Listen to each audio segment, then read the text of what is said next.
Welcome back to another episode of Don't Waste the Chaos, the show where business professionals come to unlock their full potential, redefine success, and lead with purpose. I'm your host, Kerri Roberts, and today's guest is someone who's revolutionizing how individuals overcome stress, imposter syndrome, and emotional roadblocks to achieve greatness. And while those things are great to say about someone, I know those things to be true because today's guest is one of my personal coaches in business and in life. Kelly Howe is a dynamic podcast host, a leadership coach, an intuitive mentor, and an EFT tapping expert. With a background as a registered nurse and a lifelong passion for mind-body healing, Kelly brings a unique perspective to the intersection of leadership and emotional wellness. Kelly specializes in EFT, or Emotional Freedom Technique, a powerful practice that helps high-performing leaders address limiting beliefs and emotional reactions at a foundational nervous system level. By combining modern psychology, ancient healing practices, and cutting-edge mind-shifting techniques, Kelly helps soul-driven entrepreneurs ignite untapped potential, lead with authenticity, and achieve magnetic impact in their businesses and in their lives. So whether you're a seasoned entrepreneur or a leader just ready to level up, this conversation will provide actionable insights to transform your mindset, boost your confidence, and empower you to lead unapologetically. So let's tap into your full potential. It's going to be a transformative conversation you won't want to miss. Kelly, welcome to the pod. Thank you so much. What a beautiful introduction. I am so happy to be here with you. Well, let's go ahead and jump in and give the listeners what they came here for. So let's start out by talking about your journey from going from RN to becoming more passionate about mind-body healing and EFT. Yeah. So looking back, I think that I always, from a really young age, had interest in kind of internal workings of the body and the mind, but didn't really know what to do with it. And I ended up in nursing, absolutely loved my patients. I was in labor and delivery for 8 years, and I loved the interactions with people. I loved nurturing. I loved supporting, but the job itself was really, really tough for me. There was a lot of stress, and I really went from a place of being somebody who could just kind of handle life and I kind of would go with the flow. And when I started nursing, I was burned out almost the entire time. I was working night shift and had 3 babies really close together. And there's a saying in nursing that that nurses eat their young, which is awful. It's absolutely awful. But there is a little bit of truth to that. So sorry, nurses out there, if there's any listening, but there's a little bit of truth to that because it's just a high pressure, high stress job. And so it was really unlikely, at least at the time, it felt unlikely that I would ever end up doing what I am. But I am in a situation where I was myself and I was emotionally reactive. I was honestly a little bit depressed. I was anxious. My body was really reacting and having a lot of somatic and visceral things, like my heart would race and my hands would shake. And specifically when I would drive to work, my hands would shake. And, in my mind, I was like, I'm fine. I'm good. I'm fine. But my body was really showing me that I wasn't fine. I wasn't anywhere near fine, but I was so used to just kind of powering through and pushing through and taking care of everybody else and nurturing everyone else that I had completely lost track with reality that was going on inside of my own body. So basically I ended up stressed out, burned out, and really had kind of a surrender moment, honestly, with the universe, with God, where I was like, listen, I can't keep doing this. I was just really pretty miserable and knew that I could not look forward into my life and go, oh my gosh, I'm going to live like this for the rest of my life. And a series of synchronicities showed up, and it's kind of a long story, but it was kind of one of those situations where it's like one thing led to another. And then suddenly I'm on an email list and I'm getting emails about tapping. And the nurse in me was like, this is crazy. This is ridiculous. I don't know what they're talking about, but I think the headline was something like, reduce anxiety with this tapping technique, So I opened it and I was very skeptical, but I remembered my surrender moment with the universe and was like, I think I promised to try anything, that I would do anything to feel better and to feel like myself again. And so I remembered that. And even though I was very skeptical, I started doing this weird tapping thing where I'm tapping on my face and tapping on my body. And sure enough, just, within seconds, 20, 30 seconds, I could feel what I now understand is my nervous system dialing down and my stress response turning off and my body starting to relax. And when my body relaxed, my mind cleared, and I felt it work so quickly that, of course, I instantly was like, oh, that's just the placebo technique and the placebo effect, and there can't be any real science to this. But I also felt it worked so fast that I had to do it again, and I had to try some more of it, and I had to learn everything I could about it. And fast forward, going to many, many seminars and trainings all over the country. And I now understand there's a lot of research. I personally am very woo-woo. I believe in a lot of things that not everybody does, but this specific technique is not. It's very grounded in science and just a really, really powerful tool. It really got me through a tough place. And so I had to learn everything I could about it. And I didn't know it at the time, but it really launched me into my career and where I am now.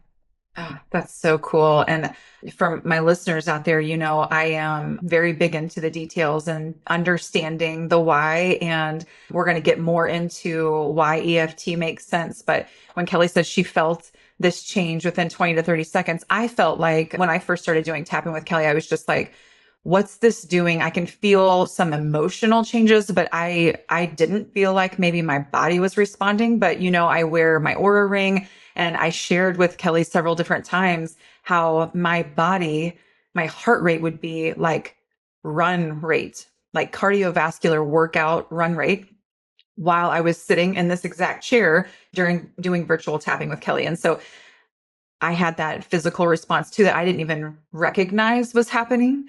And so the science is real for all you critics out there. It's just the data is what the data is. Like we'd like to argue it and be like, this doesn't really make sense, but the data shows. So let's dig a little deeper. Can you explain what EFT is and how it works? Yeah. So it does a lot of things. And to be honest with you, the science is very strong and it gets stronger every day. I think there's over 100 peer-reviewed high quality studies now. It might even be up to 150. But we know that it's an emotional release technique. So when you feel an emotion and, you feel that charge in it, it helps discharge that high intensity of the emotion. It also is a nervous system reset technique and tool. So again, when we feel emotional or when we're in a situation where we feel our body reacting to it, maybe we get triggered by someone. That's one of my favorite places to introduce people to tapping is like, okay, who's annoying? like we don't go like deep into, the big stuff at first, but if I can get somebody to just identify someone that's annoying, I like to do this in classroom settings as well when I'm doing seminars and conferences and things. I have somebody tune into another person that's annoying and I say, okay, what does that feel like inside when they're doing that thing? And usually they go, oh yeah, like my throat gets tight, my chest gets tight, I feel shaky, I feel nervous, And so it is a nervous system release where if we tap and we use this very specific targeted technique, we can calm the nervous system down while we're still thinking about it. So it gets the emotion to move out of us, and it also starts to regulate our nervous system so that we can then encounter that same person doing that exact annoying thing and we don't get that emotional charge. Or if, for example, it was what we call a disproportionate emotional response or nervous system response. So maybe that person is like, they seem annoying, but if you really tune into it, it's like a 10. Like on a scale of 0 to 10, it's actually a 10. That means you're probably more than annoyed. You're probably really angry about something, or there's something else underneath it. But what I can do is get people to tap on something that's, quote unquote annoying and go maybe from like an 8, 9, or a 10. And then all of a sudden they think about it. They feel nothing in their body. They feel no emotion around it. And that's when we've really processed it. We've gotten rid of that emotional charge and we've allowed the nervous system to reset. And I like to call this stress remodeling because it's different than just talking something through.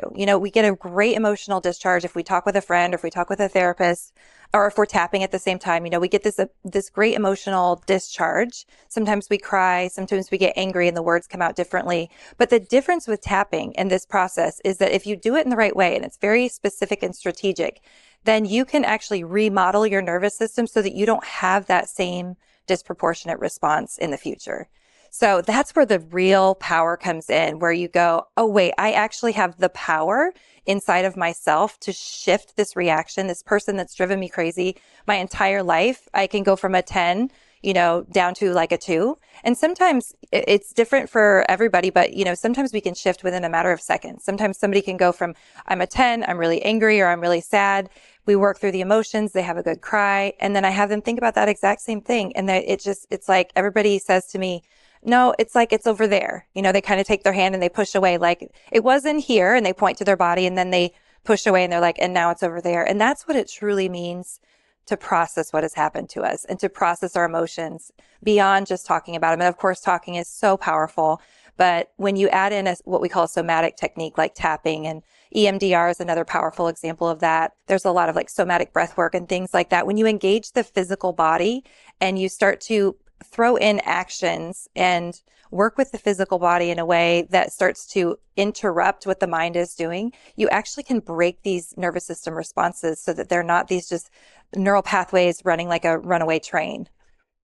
Perfect timing with it being the holiday season. Maybe we can get some folks before they have meltdowns at Christmas. I know, right? I know.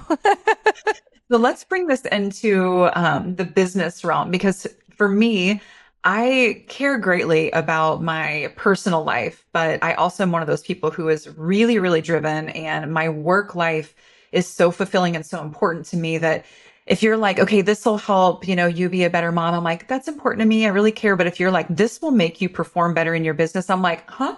And increase my bottom line and make me more productive. Exactly. So I know a lot of my listeners are similar thought process. So how do you see this technique benefiting individuals in high stress environments like business and entrepreneurship?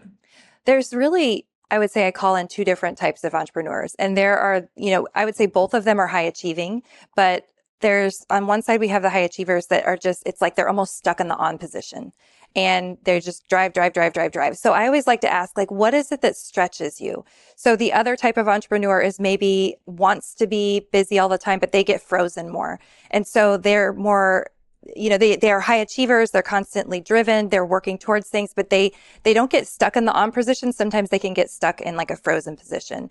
And so I start to pull these two, and there's multiple, there's subsets, of course, but those are the two extremes. And so I start to say, okay, so if you're the high achiever that has a hard time stopping, your nervous system is literally, it is like that runaway train. It's like, this is what feels natural, and I'm just going to go. So what's harder and where the stretch is if I say, I want you to pause. I want you to sit longer. I want you to sit and meditate. I want you to carve out time to go get a massage. I want you to, build in self-care. And sometimes for those high achievers that it's like, I don't have time for that.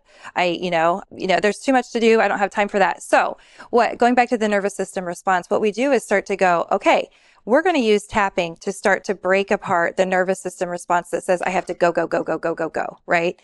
And get comfortable with slowing down, which is also a new nervous system state that you're not as used to, right? So it's really about breaking apart whatever that constant kind of go-to reaction is and creating something new and going, okay, yes, I want to be driven. I want to be a high achiever. I want to break through my income ceiling. Yes. I also know that if I never slow down, if I never take care of my body, if I don't eat healthy food, I'm going to burn myself out. And then I can't do any of the things that I actually want to do, right? So for that person, it might be a little bit different focus. And then for the other entrepreneur that maybe is a high achiever, but gets frozen more, we actually do tapping on, okay, where are you getting frozen?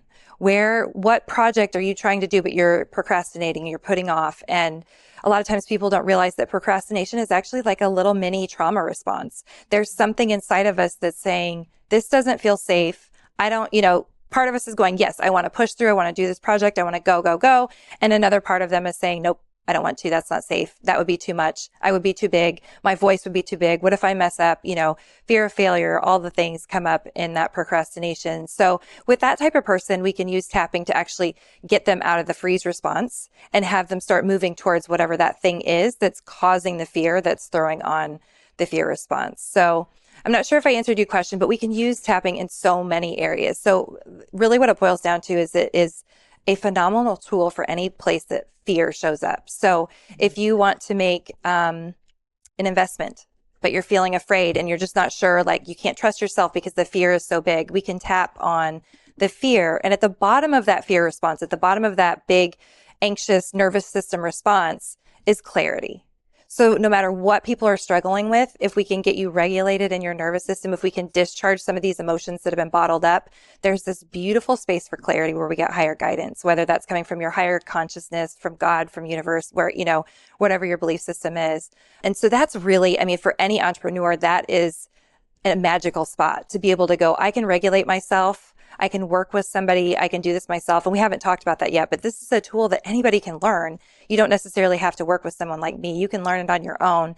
I will say the caveat to that is that, we all have a difficult time seeing our tough spots. So usually people get to a place where they're like, okay, yes, I can do this tool on my own. However, now I need help getting into these deeper places. But it's so empowering to be like, I feel like an emotional mess. I don't really know what this is, to get ourselves regulated and to get that clarity. And then we have the clarity of like, okay, yes, I know what I need to do. I know what I want to do. This investment doesn't feel so scary, that kind of thing. And I still feel like I am majorly on the beginning of my journey with all of this. But when I listen to you talk, I'm like, man, I wish I could have found you when my on button was stuck. Like my on button, my foot was so hard on the pedal. My thumb was all the way into the throttle. Like I was on. But the interesting thing is, I wasn't looking for help back then because I was so hell bent on who I was and building all of that. And I found you, and literally because I was trying to shift gears majorly in my life with my move and moving physically, like our homes, and then moving out of corporate into entrepreneurship. And I knew this balance was important, but I felt so wobbly in the interim. And that's when I started, seeking out some guidance, because I was like, okay, I know where I was at. That was not super healthy for me. I know where I'm trying to go, but my body and my mind does not know how to downshift, but I want to, and it sounds right. So what's wrong? Like everything's Exactly. good. I've made these choices, but like I still feel like I don't know who I am. And Yeah. so that's been Yeah. really helpful That brings for me. me to a really important point too. And that is that this specific tool is really powerful beyond just mindset, because so many people, and I would imagine that that version of you before that was kind of stuck with the on button on, was already doing personal development work and probably already really used to being positive and seeing the bright side and the silver lining. And you probably had a really healthy mindset, I would say. The Yeah. problem is that it doesn't all boil down to the mind. And so many of us do the mindset work and we use affirmations and we use gratitude and we try to stay positive, and all those things are wonderful. I'm not trying to discount them. However, if our physical body isn't on board for that, it will show us. And so when you go through these huge transitions, like moving, like leaving a career, like getting a divorce, when, in business, there's all kinds of things that come up, like you have a fight with a partner and then maybe the business is splitting up, or that had your head down and you're going in a certain direction for 10 years. And then all of a sudden, that you can't keep doing that and you have to shift gears. That's terrifying. That is terrifying. And when people are in that kind of transition, and those are big ones, and of course there's smaller ones that happen day to day, but when you're in that kind of transition, there really isn't, we can try to support ourselves with shifting our thoughts, but when it's coming from that deep in our body, it's such a deep and primal fear response that causes us to be wobbly. And so what I want to say is, like, if you're stuck in that point and you feel wobbly and your normal self-development tools and books that you've read and the things that you've tried aren't working, it's okay, because we're actually designed to have that kind of response in those kinds of situations. And this is just a technique that, I use the analogy of like a dog, and it's kind of, it's like petting the dog, and our primal physical mammal part of us needs a different kind of soothing than just thinking differently. It's like when our dog is like anxious or upset, we can't just be like, calm down. It doesn't work. Like get it together, calm down, Sometimes you have to take your dog for a walk before you can teach it anything, because you have to just kind of get the yayas out. But yeah, it's like soothing that primal animalistic part of us. And so I think that's a huge place where the personal development work kind of falls off a cliff for people. And then they feel really frustrated and feel like, why isn't this working? This is supposed to be working. I just read 9 books that tell me that if I'm grateful, that I'm going to feel better and my life is going to improve. And that's all true, unless you're going through a major life transition, or there's something inside, deeply inside, that needs to be heard, needs to be felt, needs to be expressed. And then our body will show us if there's something else that's happening. And so tapping is just a really powerful tool to not only what we're doing with our mind, but how is our physical body responding to what's going on in my life. Yeah, gosh, that's such a great explanation of it. A few of the like hot button items that have been going on for the last few years, and they're still pretty popular now, are things like imposter syndrome, stress, burnout. How can EFT help manage or even alleviate those common challenges? Yeah. So all of those things that you just mentioned boil down to stress on some level. And stress shows up at a nervous system level, like a physical, visceral response, right? So I always like to think of the stress response like a dial. So it can be all the way on, which is like full on PTSD, like stress to the max, or it can be dialed down the other way and you can be frozen. And we like it to be obviously somewhere in the middle. We need that stress response to be flexible so that we can respond to life, but we don't go too far on one side or the other. And so for all of those things, it is an internal response to stress. And so tapping, every time we tap on these points, and I'm going to take you through a little bit just to tell our listeners what these points are, because they're on your face and are on your head and they feel kind of silly in the beginning, but I figure we can probably talk them through that. But anytime you tap gently on these tapping points, you're just sending a really calming, gentle signal through your nervous system that our brain receives that starts to interrupt whatever that thought pattern is, whatever that signal that's been kind of running on repeat. And so it's just a simple way to kind of interrupt the stress response. And so with imposter syndrome, there's a stress inside that's saying all kinds of things, but like, I'm going to be found out. I shouldn't be here. This is a mistake. This is an accident. My success, it shouldn't be this much. I shouldn't be this successful, all kinds of things. And it just creates stress underneath. So when we can use tapping to dial in, really get, really focused on what specifically is stressing me out. And that's something that I think I've really honed my skill with high achievers. And I know we've worked on this sometimes too, where it's like, okay, let's slow down. I can really get people to like slow down and dial into these micro moments that show us where the stress is actually showing up. Because for high achievers, they're so good at just powering through and being okay, right? It's part of your superpower. It's part of how you survive in life. But we start to slow down and look at, what were these small moments where my nervous system had a reaction? What conversation caused just a little bit of a reaction? Then we pull that thread and we start to look at that stress. And then there's a bigger story underneath. And I can't tell you how many times I've worked with women where they're dealing with something like imposter syndrome. And when we really get into tuning into like, what does that physically feel like in the body? And then I say, okay, when have you felt that before? And we use the tapping process, it starts to open up memories to things from the past.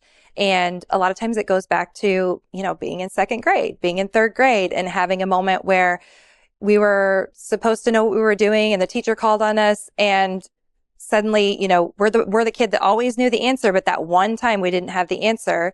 And then boom, we've got this imposter syndrome program kind of running in the background. And so with tapping, it's something that can be used daily as a daily practice for a daily stress relief tool. But when you start to really do it in this specific clinical way and you focus on old memories, so like if I can get people to go back to the first time they can remember feeling something, and this works really well with things like stage performance issues, performance anxiety. And I say, when was the first time you felt this kind of anxiety? When was the first time you can remember actually standing up and talking in front of people? If we can go back and tap on that specific memory and kind of process through all the things that happened in that moment, that's when you get these huge shifts in these patterns that have been there for a very long time. But when you go back to the root cause of it and you use tapping, a lot of times these patterns shift very, very quickly. And it's almost wild. There's times when things can shift in one session that people have had for 20, 30 years. And sometimes it takes longer because it's something that built consistently over time, and it takes some time to unwind. So you gave a couple of practical examples there. Let's walk through how someone might use EFT in a real life business situation, like before a big presentation or before going into like a vendor negotiation.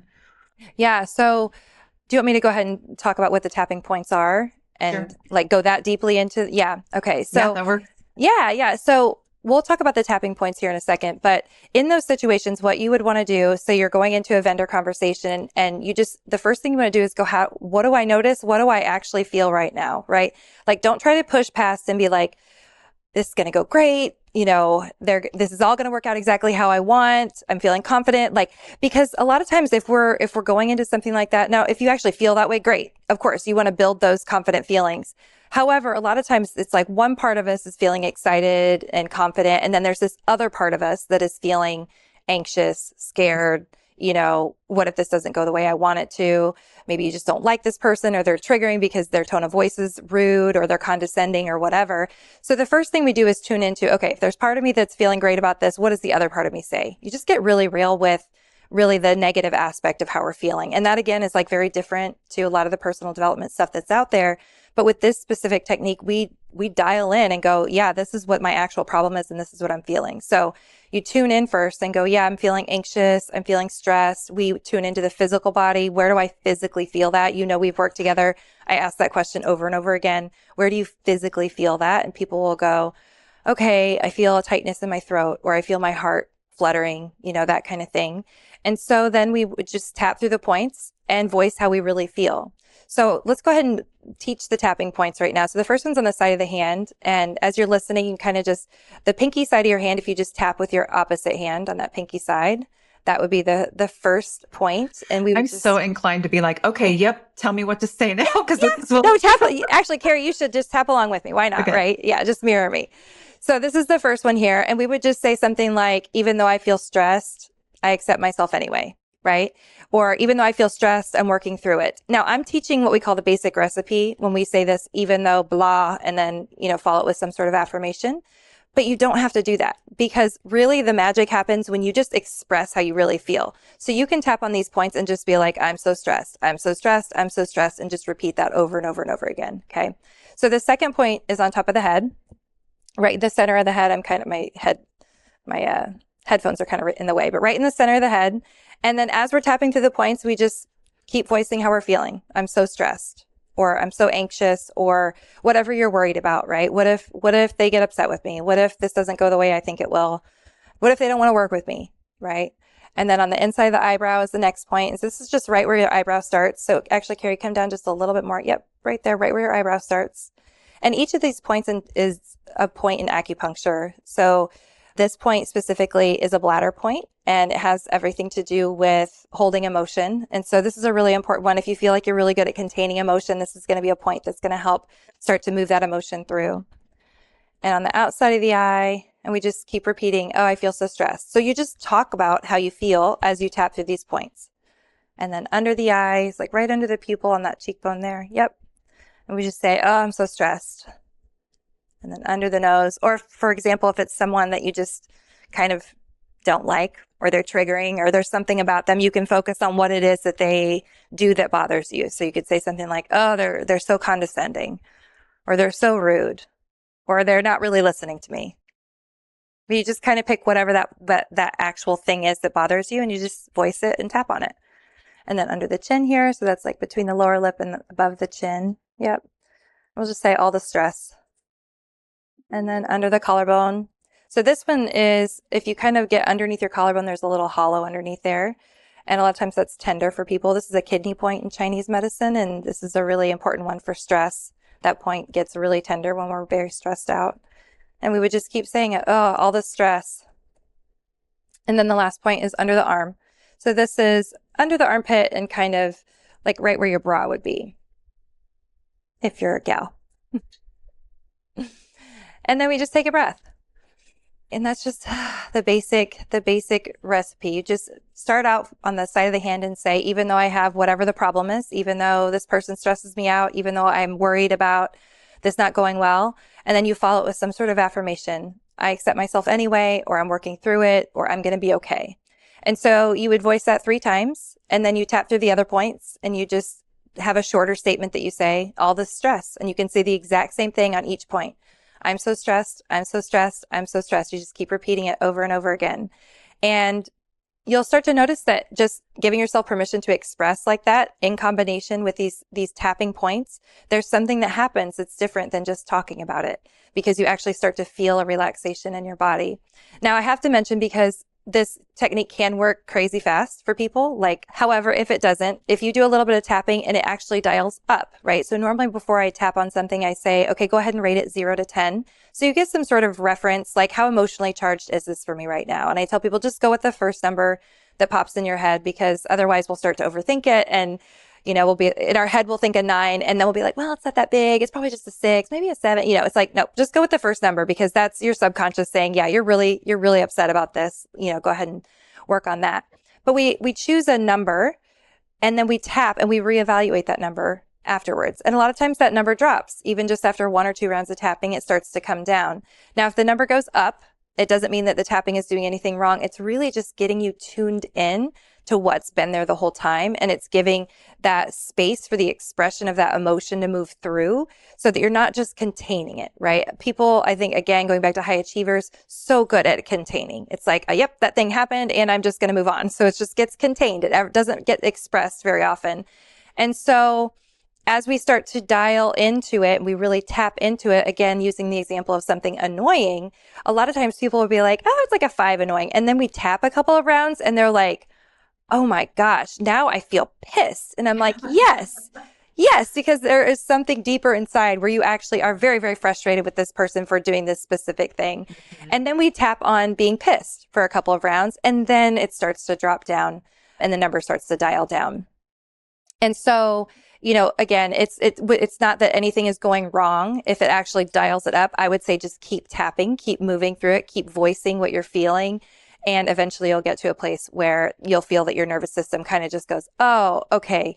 And then you can relax. Now, something we haven't mentioned is that you need to be very specific in what you're tapping on. If you want a nice discharge, you can kind of rant and tap and kind of word vomit and tap and just you'll get like a nice emotional release. However, if you're really looking at that, what I call nervous system remodeling and really looking to restructure how you respond to things, you want to be very specific in what you're focusing on. So when I tell people to focus on something that's annoying, for example, I always say, you can't pick a person. Like you can't pick a whole person because that whole person represents so many things that you're annoyed with, right? Pick one thing.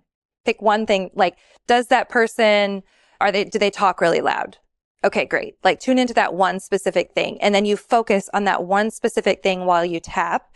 And then you'll start to notice with that specific thing, you'll get the nervous system drop. Now, if you try to do all of them all at once, it's a little bit jumbled. It's too much. And we haven't talked about this, but a lot of times that one person that's driving you crazy now probably reminds you of something that happened a very long time ago. So what it starts to do is tune you into the older things that haven't been processed as well. So just be very, very specific, whether you're tapping on a memory, whether you're tapping on something that's just a little bit activating or triggering, or even just a specific emotion. You could just be like, let's start with stress and call it stress first. And then after you feel like that's shifted, you can shift into a different emotion and go from there.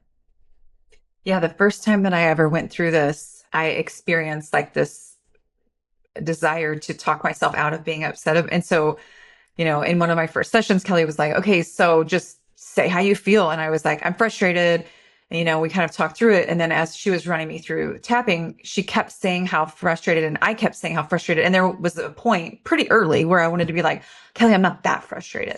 I'm over it. You keep saying I'm frustrated, but like logically, this is not that frustrating. It's not that big of a deal. And I could feel once we went through it, like why it mattered. But when I was leading my son through a similar process after he got home from school one day and he was having a hard time communicating out something he was frustrated about, I was like, do you want to do some tapping? And he was like, yeah, I'll try it. And so I'm leading him and he was like, it's not that big of a deal. Like after we started going through it, because I kept saying the same thing and I was like, I know, but Kelly does this with me. And this is what, like, we have to do this. You have to say what's frustrating. And it's really, for me, it was, it's been multifaceted of why this has been so helpful. But part of the reason is I realized I knew I wasn't a complainer. Matter of fact, people complaining is a trigger to me. Uh-huh. And always has been. I wouldn't call myself toxic positivity, but I am like, we can do hard things. I can do this. Nothing can stop me. If someone else can do it, I sure can too. Like I've always been like that. So it's like, pull your pants up and let's go. Yep. And this has been one of the first times in my life that I've ever been like, I'm pissed. Mm-hmm. This is not right. And I'm going to say it out loud 18 times right now. And I've never done that before. And I didn't even realize that I didn't do that until I did. Yes. Oh my gosh. Thank you for sharing that. Yeah, it's so powerful. And one of the things that happens is that because we are so good at, pulling our pants up, pushing through, we can do hard things and go, go, go. And I would say that completely sums up how I was as a nurse when I ended up so burned out. I just had zero ability to acknowledge when I was sad, when I was depressed, when I was angry. I honestly, I developed kind of a moral superiority because of it. Like I felt like, oh, I must be so highly conscious that I can control my emotions so well, right? But it wasn't healthy. It wasn't healthy at all. It's a skill that I still call on when I need to in certain situations. And we all need to have that. And I like to teach people that we need to have emotional flexibility, and we also need to know how to contain, right? Like it's not one or the other. It's both. It's yes. And we need to be able to do both. But what happens is, and like this happened for me and so many of my clients, is that when we're so good at that, we develop a shadow and we develop a part of us that we kind of push down into our subconscious and don't acknowledge that is there. We think that we have risen above it, that we don't have it. And so what happens is when it comes time to like start therapy, or when you're just trying to work through some of your own stuff with tapping or whatever it is, it triggers that shadow. It's very, very, and it's very anxiety provoking, because it's like, no, I don't do that. I'm not a complainer. I'm not a victim. That's one for me, like the victim mentality, very triggering. I've done so much work on that. But when we have a shadow like that, and we push so hard against ourself, against that aspect of us, we can't allow ourselves to be vulnerable in that way. And if we can't allow ourselves to like sink into, yes, this weak part of me, this victim mentality, that's a lot of times where the tears flow from. Yeah. Right? And healing, tears are so healing. Crying is so therapeutic. And then there's something else that happens when you allow yourself to have a good hard cry and you tap at the same time. It does something just incredibly profound, because you're remodeling something deep inside that you probably didn't even know was there. And so, it's again, like sometimes I have entrepreneurs come to me that they're highly emotional, and sometimes I have to kind of get them to contain more and go, okay, how can we honor this? And then how can we also like heal whatever wounds are there that are creating this, of course, sometimes we're just highly emotional people. I'm one of those, right? Like I'm not going to get rid of that. I'm never going to tap that out because I'm designed to be that way. But what needs to happen is how can I draw on more resilience and be highly emotional at the same time? So sometimes it's teaching them how to be stronger in their constitution and how to power through without anxiety and fear running the show. And so, yeah, it's just kind of looking at like what does each particular person need in their nervous system regulation? Because no two people are the same. We see broad stroke patterns, but everybody's so different. Yeah. One of the like most obvious changes, other than being able to articulate my feelings, is I bet in the last 4 months, I've said, I'm just sad. And that is a phrase that had never crossed my lips. Not that I can remember in my adult life. I can't ever remember saying like, I'm just feeling sad about that ever. Yeah. That just wasn't something that I ever allowed myself to feel. And I could see sadness in other people, and I could be like, that's a valid feeling. Like, of course you feel sad. And so now when I'm able to be like, I'm just feeling sad about this, and I'll say it to my husband or say it to my son or to my mom or whatever, like, I'm just feeling sad. It almost brings a smile to me, because I'm like, oh, I am feeling sad. Look at Yes. me. Yay, me. Look what I did. I know. Oh, that's such a beautiful feeling that It is. I knew was a feeling, but like never allowed myself to feel it. So, Yeah. oh, And the it work is, is worth it. it's a survival skill. It is something that we learn to survive, and we learn to push things down. And after a while, we forgot that we pushed it down, and it's just kind of frozen inside. And so allowing ourselves to unlock those emotional channels is so healing. It's just so powerful. And I have to bring this up because it just came across my feed recently. There's a physician out there named Gabor Mate. He's an MD. He's done a ton of research on addiction. And I just came across a post from a different podcast the other day. And he was talking about how there was a study done recently where they looked at people who are women who were unhappy in their marriages. And they looked at the women who were unhappy but expressed themselves. Like they were still unhappy, but they talked about how they felt. They expressed how they felt, in comparison to women who are unhappy in their marriage but never expressed it. And the women who never expressed what they were feeling were 4 times more likely to die. So this is not just like, oh, can I be more productive in my business? Can I, can I get this project done faster, better? Can I reach more people? Can I make more money? This really comes down to expression is a matter of longevity and true health and well-being on the deepest level. And it comes down to authenticity. And it is healthy to be authentic. And when we can't, thinking back to my younger years, when I never expressed anger, I would get angry, but I would never admit that I was angry. You know what I'm saying? Like the energy would come through me, but I would never admit that I was angry. So how does that come across? That's not authentic. I couldn't be authentic with myself. So of course I wasn't showing up authentic for other people. So that study shows that authenticity and expression is really for longevity and for our health and well-being long term. Now, hopefully I've got some men listening to this, and this is not just for the ladies. Totally good sure. point. Mm-hmm. Like one of the things that I should have said at the very beginning is there are so many men that I know will listen to me all day long when it comes to their budgets and strategic planning and how to manage their people. And I hope that there are still men listening at this episode and they like, realize, oh, this fluffy emotional stuff. Yeah. And they realize that this is one of the keys to my level of performance, whether it's been me being dedicated to talk therapy or me being dedicated to removing caffeine so that way I could manage my anxiety or whatever it is. Like I am an intelligent person when it comes to my 20 years of HR, but without the self-work that I've invested in, like that's what's made me the professional that I am today. So tapping is definitely like one of those things that I think people need to realize, like this is another tool and we need to use it. Like I couldn't read myself out of this. I couldn't podcast my way out of it. And I couldn't internalize my way out of it, even though I had made it pretty far by doing all of those things.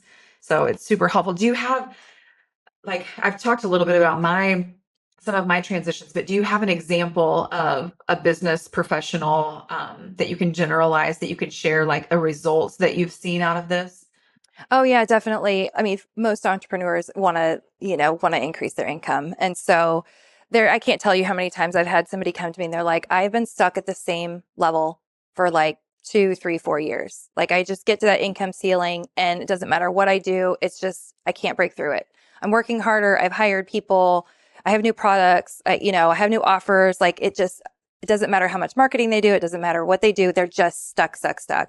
And so one woman in particular came to me, and when we started digging into how does that make her feel to be stuck, because that's what we do. We just start saying, okay, like, what does this feel like? Well, it's frustrating. And we started pulling on the frustration and we started tapping on the frustration.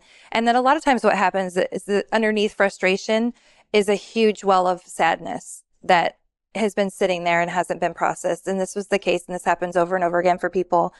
And we started going deeper into the sadness. And when we got to a point, there's, I'm very intuitive. And so there's certain points in a session where I just know, I get a feeling, I get a sense where I'm like, okay, this is the thing that's anchored in the past. This is the root that we're actually looking for. And so I said, where does that sadness feel like it's coming from? When was the first time you felt this kind of grief? And, of course, asked her to tune into her physical body. And she was like, it's deep in the pit of my stomach. Like, I feel like I want to throw up. I just, she was crying. She felt like she couldn't stop crying. I feel this pit in the bottom of my stomach. And sure enough, I asked her, when do you think you felt like that before? And it probably only took about 15 minutes of tapping. And we went back to, she was probably 7, 8 years old, and her parents were getting a divorce. And they were standing in the kitchen screaming at each other about money, just screaming.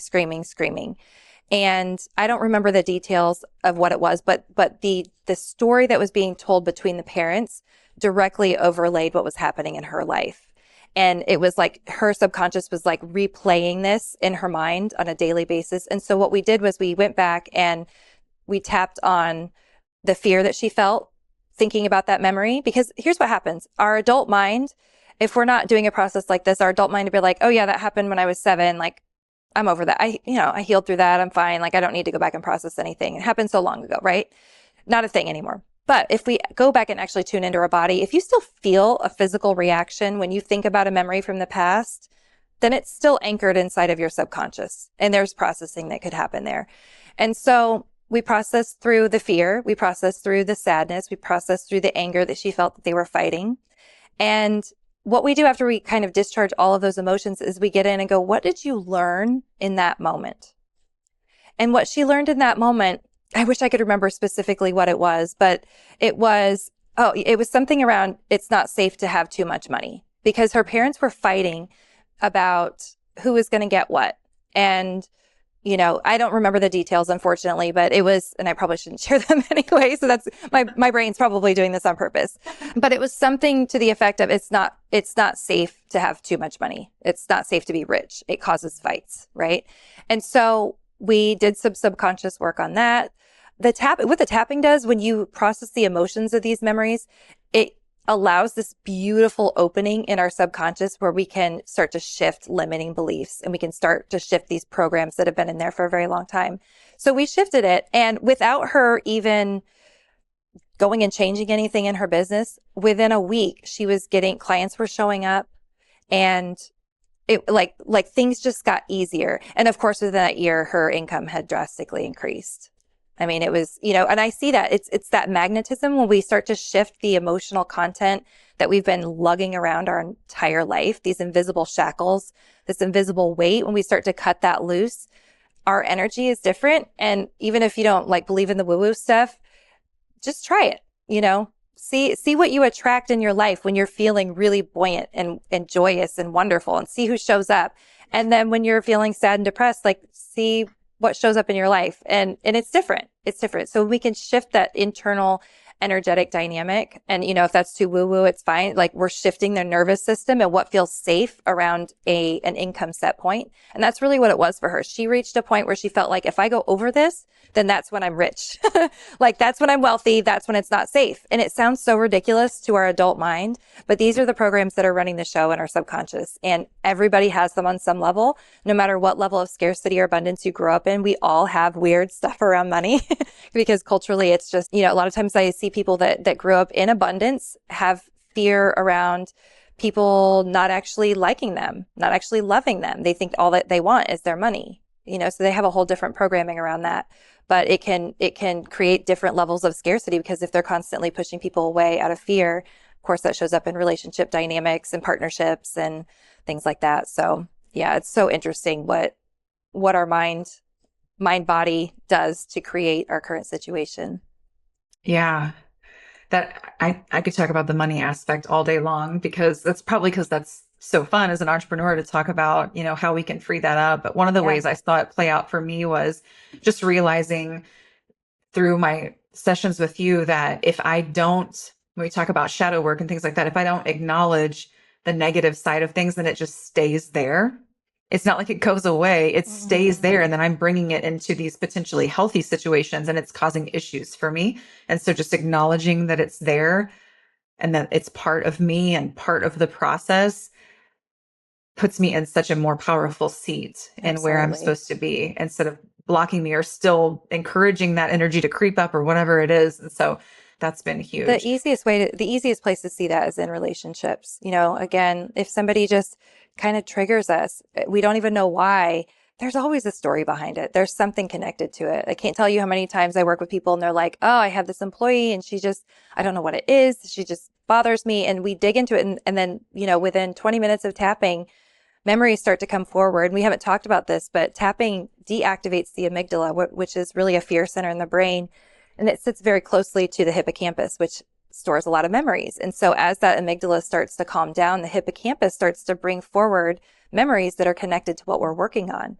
And so I'll be working with somebody who is really struggling with a team member, and they can't figure out why. They're like, I just don't know what it is. She's driving me crazy. I can't figure it out. And then sure enough, we're tapping and she's like, oh my God, she's my sister. She's my sister who never listened to me, who, completely undermined me, who humiliated me, who, and then all of a sudden it's like, no wonder, right? Because you have this whole history and these neural pathways and all these pent up emotions and these things that haven't been processed from your entire life with this sibling. And they're all just getting projected onto your team member. So what we do is we do the processing work on the team member.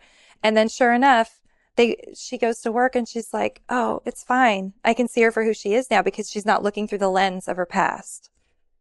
So that's one of the most powerful places, right? I know. I definitely don't consider myself a relationship coach by any means, but yeah, that's one of the most incredible places, empowering places to take back our emotional health and be like, oh, wow, okay, yes, I realized I had all this junk that I was carrying around from this other person. And now I don't have to project it on my spouse or on my friend or on my sibling or on my team member. Mhm. Yeah, and the depth that that allows for, like when I'm working with teams, and so many teams have trust issues, I can just tell like trust is low, so business is slow. And we want trust to be high, so the speed of business can be faster. But I'm working with them and it'll be like, okay, I don't trust this person. And then I'll try to, what are the qualities that because I'll try to figure out what does trust look like? Well, most people can't say, here's why I trust a person. They start using synonyms for the word trust. And I'm like, well, we're getting nowhere. So let's talk about people that we don't trust and what it is about them that we don't trust. The difference is that keeps everything like right up here and you're working all the way down. Yeah. And that's just beginning of the impact. Real impact is the depth though. Well, So it's all real. It's all, it's all real and it's all powerful. But, and to be honest with you, it's so interesting to me that so many people need that awareness to even just recognize that I don't trust. And wow, what is that? I mean, Kerri, that's huge. I mean, that's a huge piece of it. that's true. And then there's this like small percent of the population that goes, okay, now I want to find why. Like, where does that really come from? But not as many people, even when they know that they could get to the bottom of it, not as many people are ready to dive down and do that kind of work. I just say I'm sad for them. That's real sadness. I am too. Yeah. It took me a long time to realize that. I mean, honestly, when I first learned tapping, I was like, oh my God, everybody's going to be so excited to learn this and know how to work on their junk and like, how to let the stuff go. And I just was continually baffled by telling people and teaching people. And even after having them experience them and it's just like, they, for whatever reason, just didn't have that inner drive. And I think that's one of the biggest reasons I love working with entrepreneurs is because there is a natural drive to be better because you have to. You have to. If you're going to survive in business, you have to face your demons. You have to power through. You have to be able to overcome. And most of the time, the people that I'm working with have already done the getting to know themselves and they've already done a lot of personal work and they're kind of stuck in that place of like, okay, but now why can't I trust that person? I want to, like, they're not actually doing anything that I can pinpoint, and so I love working with entrepreneurs because of that, because there's just this need and this desire to just go deep and figure out, okay, what is this actually? Because once we set that free, I'm going to fly. And there's not very many things more vulnerable than letting someone else look into your P&L and, showing like, here's my top line revenue, but oops, here's my EBITDA or my bottom line. And I feel like if you're willing to go into your P&L and let somebody else look at your P&L, like let's go ahead and deal with the heart and the emotions as well, because you can do that. If you can understand your finances and be real with that as an entrepreneur, that is from a business perspective, the most vulnerable is how you're spending your money and what it spits out at the end of the year. And so if you can do that, I would say cross this bridge and come over here and do this other work because you proved like you can do the hard thing business wise. So come and do the hard thing emotionally and then like watch your freaking world just expand so magically. And I know, like I mentioned at the beginning, I know I'm at the beginning of this. I literally can't wait. I mean, I'm willing to put in the work all of the time because I'm seeing the progress and it's like, check me out 3 years from now, y'all. Check me out. Like, where's this going? I don't know, but somewhere really incredible. I love that you brought up looking at your finances and letting someone else in on that because I have worked with so many people who don't hire someone to help them with their finances because they're so afraid of looking at it themselves. I mean, I've helped so many people tap through that. Like, okay, I just need to look at the numbers, once a week, once a month, whatever. But I can't even tell you how many people I've done that with and how much anxiety comes up. So what I want to say is it's normal. It's okay because it's not you. It's connected to something from your past that is driving that fear and that anxiety, and so you don't have to just power and think your way through it. There is a tool. This is a great tool to help work through that. But yeah, I've helped so many people on that exact thing of just like looking at your credit card statement every month and not feeling like you get anxiety at a 7 or an 8, or feeling frustrated or sad. It's just deal with the emotions behind it, figure out where it really comes from. And then, like you said, like just watch the expansion happen, because all those little glitches are just holding us back from what we actually want to do. I love your perspective on that because here I'm thinking, okay, for me, I look at my money. I'm a money girl. I'm a spreadsheet gal. So I'm like, I can do that. So I can do this. But your point is so valid too. If you can't do that, there's something there. So let's go Yep. ahead and tap You and I there. could probably create a whole program for those people that Yes. are struggling with that, because there's so many of them. Yeah. Oh, this has been so helpful, Kelly. Tell me, Good. like, I know that people are going to want to find you, listen to your podcast. Like, I know Yes, that you're maybe doing a little writing these days. Like, I where can am. people find you? Yeah. So I'm on Instagram a fair amount, Kelly Howe Coaching on Instagram. My website's kellyhowe.co. And Confirm how you spell how. oh, Howe. Okay. Yeah. And my podcast is The Manifestation Lab. And if you have any bit of you that is a little bit woo woo, you would probably enjoy it. Yeah. We talk about all kinds of stuff. And like I said, I'm very woo woo, but the technique is not, the tool is not. So I always call it the gateway energy tool, because once you start feeling and experiencing it, it's like, okay, there is something going on here. And then you want to experience more of it. I should say Kelly is Kelly, and then How is Howe. So, Yeah. and I will Thank you make for sure that. to link that in the show notes, her Instagram page, and then also her podcast and her website. I will link all of that. Kelly, this is super helpful. Anything else you Awesome. want to share before we wrap? No, thank you so much for having me on. I just want to say, if anybody's interested in working together, feel free to email me, kellyhowecoaching@gmail.com, or shoot me a DM on Instagram. I have a new signature offer, but I still don't have that up on the website. So just if any of this piques your interest, feel free to reach out to me and we'll just start a conversation, and I'll let you know what I've got for you. Yeah. Well, thank you so much for your time. And I just can't wait to hear from my listeners, like what they took away from this and what their thoughts are. And I would say, if you like to challenge yourself mentally, if you think that you are mentally open to learning new things, then I would recommend that you hop on Kelly's podcast and get challenged mentally. There have definitely been some interviews that you've had where I've been like, what? Good.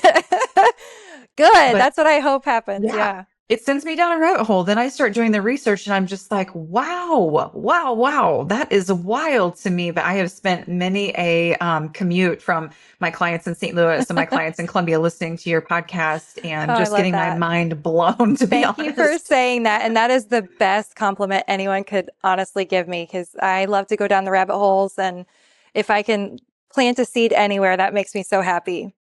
Well, that is literally what it does every single time. So, I love folks, it. I hope you're walking away with maybe some practical tools, some fresh insights, some mind expansion, and maybe even a little inspiration to start tapping into your own untapped potential, if you see what I did there. So, whether you're battling imposter syndrome, dealing with stress, or simply looking for ways to show up as a more authentic and powerful leader or business owner, Kelly's work with EFT offers a roadmap to deeper confidence and purpose. We know digging deep and doing the self work can at times feel like chaos, but the work is well worth it. So don't waste the chaos. Embrace it. Until next time.